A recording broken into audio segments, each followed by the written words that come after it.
وای دا دنیا مې هسې در په دې کړله هغه زندګي مې در پسې کړله او زه کله بونیر او کله سوات کې یم مینه مې تر دې او تر هغې کړله او زه د ثوابۍ سړکونه اوسوم ما دنګه ځواني لمبې لمبې کړله.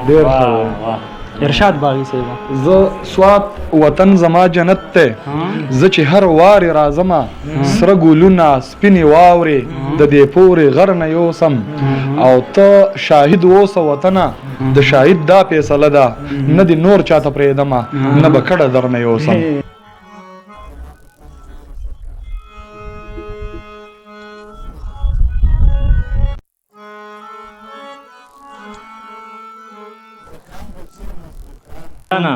ارشاد تا او ستا خندا جنت